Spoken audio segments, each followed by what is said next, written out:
इस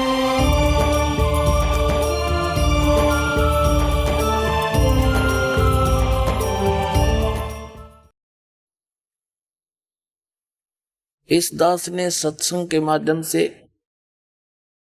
और आध्यात्मिक ज्ञान चर्चा के माध्यम से,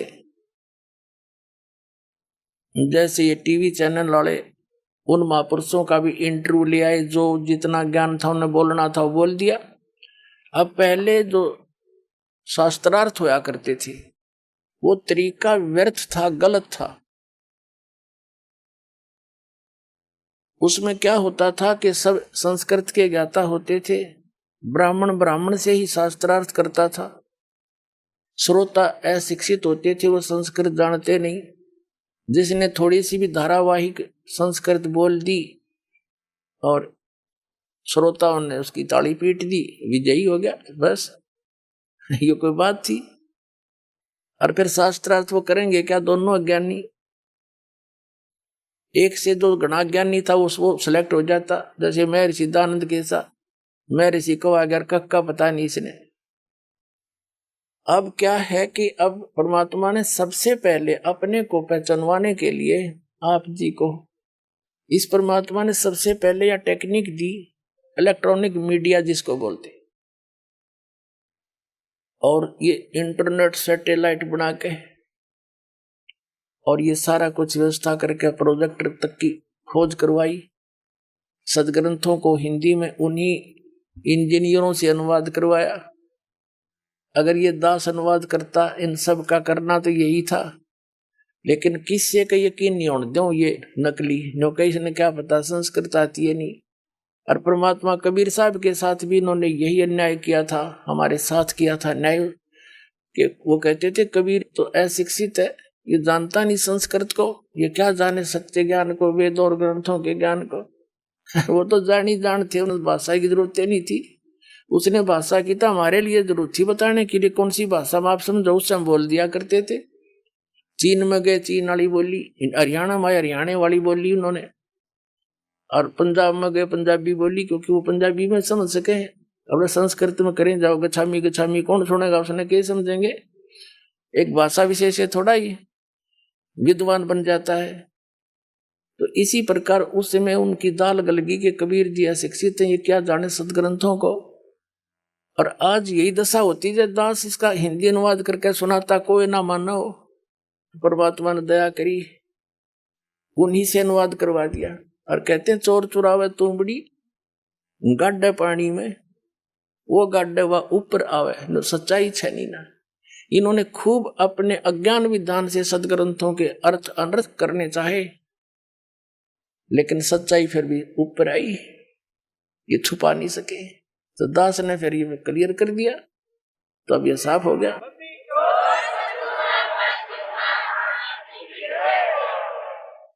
अब ये न्यू और कहने लग गया एक आधा, जो कति फ्यूज फेल हो लिया, जैसे रांजड़ी वाला मधु परमहंस जी घनी छाती कूटा करता,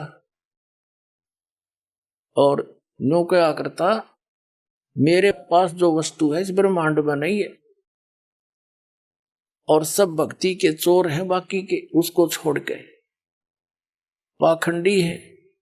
बताओ, एक भक्त अभी अभी 1 महीने से 20 दिन से वो बता रहा था जी, मैं पहले राधा स्वामी पंथ में था, ठाकुर जी महाराज का सीधा चेला था, मैं परिचर था, यानी वक्ता था, उनका सत्संग किया करता था, आदेश दे रखा था मेरे को। और मेरे को ये भी आदेश था, दीक्षा भी दिया करता, मैं नाम देता था। गुरु जी तो थे ठाकुर जी, और नाम दिया करता वो भगत जी। बताओ कोई बात हुई। ऐसे ही ये जो सतपाल जी महाराज हैं, और ये इनके भाई जो बाल योगेश्वर के, जिसने प्रेम रावत अमेरिका रहता है, ये भी ऐसे ही करते हैं। और भी कई ऐसे प्रोसीजर अपना रखा है।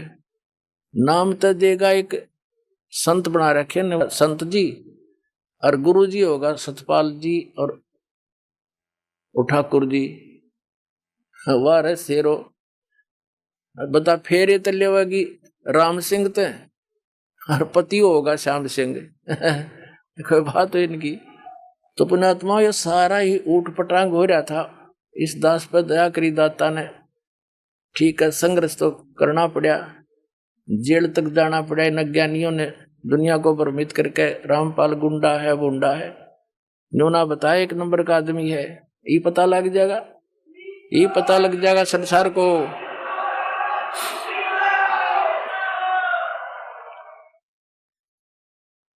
तो इनका वो बता रहा था कि जी मैं वहां से छक लिया, 30 वर्ष रहा मैं वहां पर, 50,000 व्यक्तियों को मैंने वहां दीक्षा दे दी और ठाकुर जी के जोड़ दिए, राधा स्वामी वाली। फिर मेरा वहां से मन हट गया किसी बात पे, फिर टीवी देखा, इनका सत्संग सुना श्रीमद परमहंस जी का, अच्छा लगा। कुछ उनसे हटकर बात थी थोड़ी बहुत, नाम नूम दीक्षा दीक्षा वह हूं तो मैंने वहां दीक्षा ले ली। 2 वर्ष से वहां मैं जुड़ा हुआ था श्रीमद परमहंस से, जम्मू वाले से। फिर कुछ दिन के ही बाद आपका सत्संग भी आता था, वो भी सुनने लगा मैं। अब 2 वर्ष से मैं आपका भी सत्संग सुन रहा था और वो अपने सेकंड गुरु जी का भी सुन रहा था, श्रीमद परमहंस जी का। और हम ये सोचा करते थे, हमारा ग्रुप था सैकड़ों का, हम ये सोचा करते भी दोनों अपने आप को नो कहे, जो वस्तु मेरे पास है किसी के पास नहीं। अब हम निर्णय कैसे करें?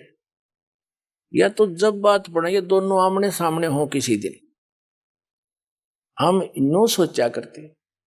10 दिन के बाद वह दया भी होगी, साधना टीवी पर दोनों आमने सामने। और सत्संग जब शुरू हुआ बड़ी खुशी हुई, हमने अगले आज इनकी दोनों की जो सच्चाई सामने आ जाएगी। मैंने सब जगह फोन लगा दिया, जो श्रीमद परमहंस के मेरे साथी चेले थे, और सब ने अपने टीवी ऑन कर लिए, इधर उधर जाके इकट्ठे होकर बैठ गए सारे ग्रुप के ग्रुप। तो वो कह रहा था जी 3 घंटे प्रोग्राम चला, और जब प्रोग्राम समाप्त हुआ मैंने तो सिर मारा धरती में पटक गए, हे भगवान देख यो कित मूर्ख बना रहा था हमने आज तक। फिर लगे मेरे पास फोन आने सब साथियों के, कहने लगा ईब के करें के पायस मधु परमहंस दौरे खाखी कति खोखा। तो हमने स्कीम बनाई, चलो वहां आश्रम में सैकड़ों की संख्या मां का नाम लेगा उस मधु परमहंस के।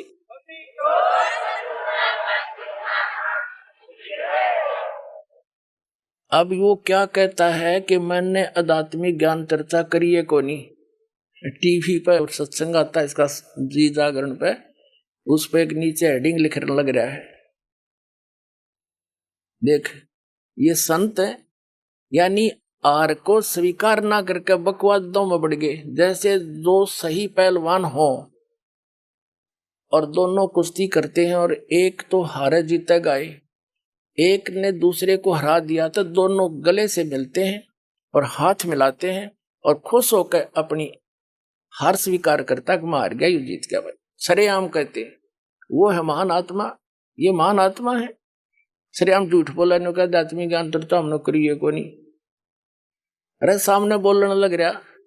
अब आध्यात्मिक ज्ञान चर्चा क्या चीज है? परमात्मा के बारे में आप कहीं बैठकर किसी से चर्चा कर लो, आध्यात्मिक ज्ञान चर्चा है। टीवी वालों ने उससे पूछ लिए जो प्रश्न पूछने थे, उनका उसने जवाब दे दिया। इधर से हमारे पूछ लिए, हमने जवाब दे दिया, दोनों चला दिए। और आध्यात्मिक ज्ञान चर्चा कौन सी हो भाई? अब इसका सिर घूम गया, अब इन्हें ठिकाना नहीं रहेगा इस पृथ्वी पर। देख लेना, या तो इन्होंने स्वीकार करना पड़ेगा और कहना पड़ेगा अपने चेलों को।